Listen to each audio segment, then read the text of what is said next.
Think about tonight. When the sun goes down, you will flip a switch, light will flood the room, and you will not think twice about it. You will scroll your phone, watch something, maybe eat a late snack, and eventually drift off to sleep sometime around midnight or later. Your night is managed, lit, and filled. But for almost the entire span of human existence, when the sun went down, the world went dark. Completely dark. No switches, no screens, no artificial light of any kind, just fire. And the question of what ancient humans actually did inside that darkness is one of the most revealing and most ignored questions in the study of what it means to be human. Because what they did at night was not what you have been told. It was not simply sleeping. It was not hiding in fear. It was something far more human, far more sophisticated, and far more connected than almost anything modern people do after dark. And understanding it will make you look at your own nights very differently. Your brain assumes that darkness means sleep. That is what you were taught. That before electricity, humans went to bed when the sun set and woke when it rose. It sounds logical, it sounds simple, and it is almost entirely wrong. Anthropologist Jerome Krupman and sleep researcher Roger Eckerk have both documented extensively that pre-industrial humans did not sleep in one long block the way modern humans attempt to. They slept in two separate phases. First sleep began shortly after dark and lasted several hours. Then there was a period of wakefulness in the middle of the night, lasting 1 to 2 hours. Then second sleep carried them through to dawn. That middle period was not insomnia. It was not a problem to be solved. It was a recognized and valued part of the night. And what happened during that window reveals something extraordinary about who ancient humans actually were when the pressure of the day was gone. Fire was the center of everything. Every ancient human community that has ever been studied organized its night around a fire. And fire did something that no modern light source does. It moved. It flickered. It created a living boundary between the known world and the darkness beyond.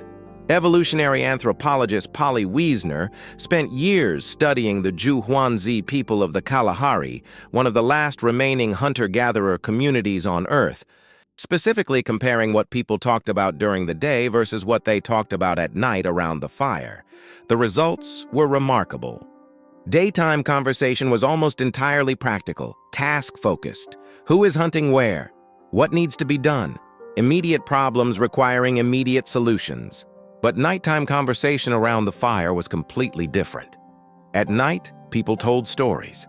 They talked about people who were not present. They discussed the past and imagined the future. They negotiated the social fabric of the group. They laughed. They performed. They sang. Wiesner found that approximately 80% of nighttime firelight conversation involved storytelling and the discussion of other people in ways that built social bonds, transmitted cultural knowledge, and created the shared identity that held the group together. The fire at night was not just warmth and light. It was the original social network. It was where culture was created, where history was passed forward, where the group became more than a collection of individuals surviving together. Ancient humans also used the night for something modern humans have almost entirely lost. They used it to dream consciously and to interpret those dreams collectively. Across virtually every ancient culture ever studied, dreams were not considered random noise generated by a resting brain. They were messages, guidance, connections to something beyond the waking world. The middle period between first and second sleep was particularly associated with a state that researchers now recognize as hypnagogia, the threshold between waking and sleeping, where the brain generates vivid imagery and unusual thought patterns that feel distinctly different from ordinary thinking. Ancient humans did not pathologize this state. They cultivated it. They sat in it deliberately. They used it as a space for reflection, for receiving insight, for processing the emotional weight of their lives in a way that pure waking thought could not access. Modern humans who wake in the night take a sleeping pill or stare at their phone until they can force themselves back to unconsciousness. Ancient humans sat with the darkness and let their minds do something that the daylight hours never allowed. The night was also when ancient humans looked up, and what they saw above them was something no living human in a city has ever fully experienced. A sky so dense with stars that it was genuinely bright, the Milky Way visible as a solid band of light across the darkness. Every ancient culture on Earth developed a sophisticated relationship with the night sky, not because they were bored, but because the sky was their clock, their calendar, their navigation system, and their cosmology all at once. The stars told them when to plant and when to harvest. They told them which direction to travel. They told them where they were in the cycle of the year. And they told them stories. Every constellation has a name in every ancient culture because ancient humans spent their nights learning the sky the way modern humans learn a city. It was not mysticism. It was literacy, a different kind of reading that required darkness, patience, and the willingness to look up for long enough to actually see what was there. Modern humans living in cities cannot see more than a handful of stars on any given night. The light pollution that surrounds urban life has erased one of the oldest and most consistent features of human nighttime experience. You have never truly seen the sky that your ancestors navigated by. And that absence, so ordinary that most people never notice it, represents an erasure of something that shaped the human imagination for hundreds of thousands of years. Ancient humans also used the night to heal, not metaphorically, literally. Sleep researcher Matthew Walker at the University of California, Berkeley, has documented that the brain performs its most critical maintenance work during sleep. Toxic waste products accumulated during the day are flushed from the brain tissue during deep sleep. Memories are consolidated. Emotional experiences are processed and filed. The immune system is strengthened. Growth hormones are released. The body repairs itself at a cellular level in ways that simply cannot happen while it is awake. Ancient humans who slept in 2 phases with a conscious middle period were not sleeping less efficiently than modern humans. Researchers now believe they may have been sleeping more efficiently. The 2-phase pattern allowed for deeper periods of slow-wave sleep in both blocks, with the middle waking period serving as a natural reset that improved the quality of the sleep that followed.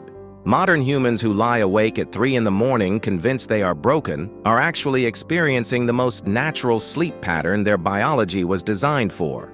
The problem is not the waking.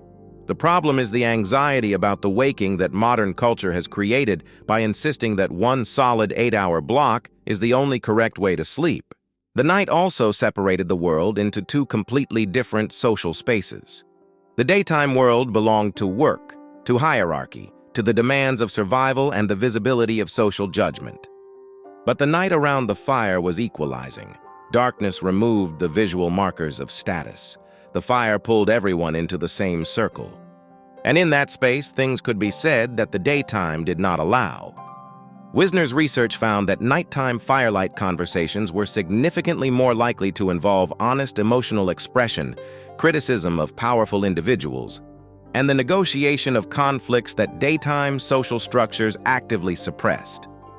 The night was where the group found its balance, where grievances were aired before they became fractures, where the social contract was renewed every single evening in the shared warmth of the fire. You will go to sleep tonight in a dark room, alone or nearly alone, having spent your evening staring at a screen that told your brain it was still daytime. You will probably sleep in one long block and feel vaguely guilty if you wake in the middle of it. You will not tell any stories. You will not look at the stars. You will not sit in the threshold between waking and sleeping and let your mind find what it finds there. Ancient humans did all of these things every single night, not because they were romantic or spiritual in some idealized sense, but because the structure of their nights gave their minds and bodies and social bonds exactly what they were designed to receive. Your nights are protected from discomfort and emptiness in ways that ancient humans never were. And yet something about their darkness gave them something your light cannot seem to provide. The question worth sitting with tonight is not what they did in the dark. It is what you might be missing because of all your light.